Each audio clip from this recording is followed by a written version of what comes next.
Have you ever walked away from a conversation thinking they just didn't get it? Maybe you explained it twice. Maybe you even slowed down the second time, and still nothing but a blank stare. So naturally, we conclude they're not listening, they're distracted, or they don't understand. I used to think that too. But what if the problem isn't how they're listening? What if it's how we're speaking? A few weeks ago, I started working with artificial intelligence, and AI did something no human has done to me before. It exposed me. It completely removed my excuses. You see, I talk with my hands a lot.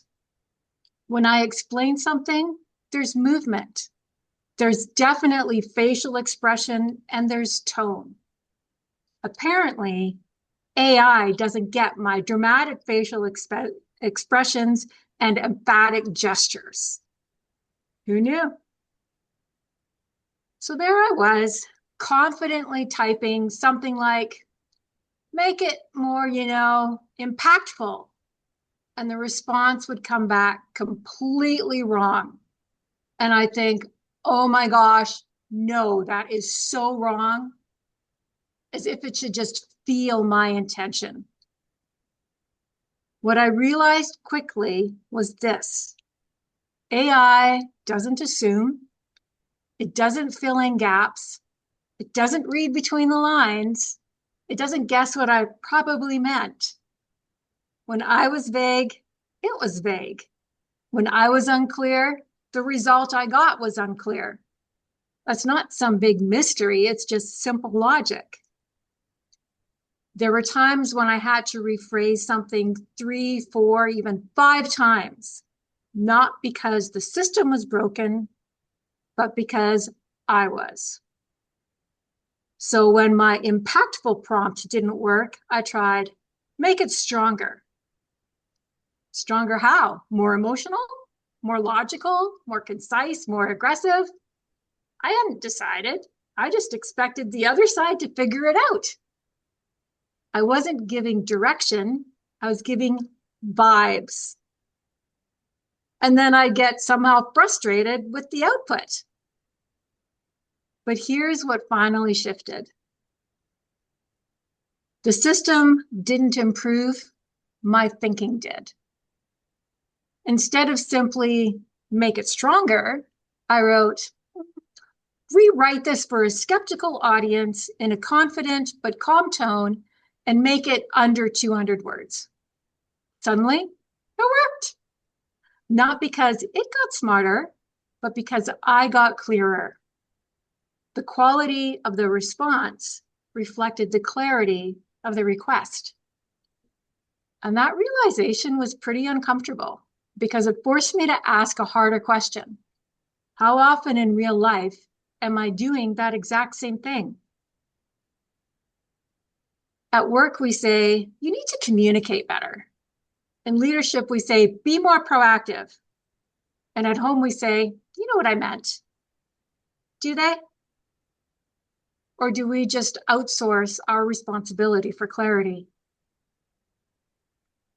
So many times I've thought about something, why don't they understand what I'm asking for? And then I would reread what I'd written and think, oh, that's why. Here's the uncomfortable truth. If there's room for interpretation, there will be interpretation. It's easy to say they misunderstood. It's harder to admit I left room for confusion. Clarity takes effort. It requires knowing what you actually want, defining your desired outcome, choosing your words intentionally, and removing assumption. That takes discipline. And most of us, myself included, rely more on familiarity than precision. We assume shared context, shared priorities, shared definitions. But assumptions are silent gaps, and gaps create misalignment. So the next time someone doesn't respond the way you expected, before you say they just don't get it, pause. Ask yourself, was I clear? Did I make this impossible to misunderstand? Not, I'm sure they know what I mean. Not, it's pretty clear, right?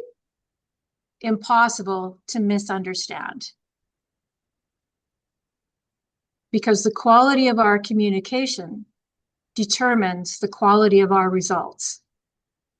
Miscommunication isn't a listening problem, it's a clarity problem. And clarity is our responsibility. Back to you, Nigel.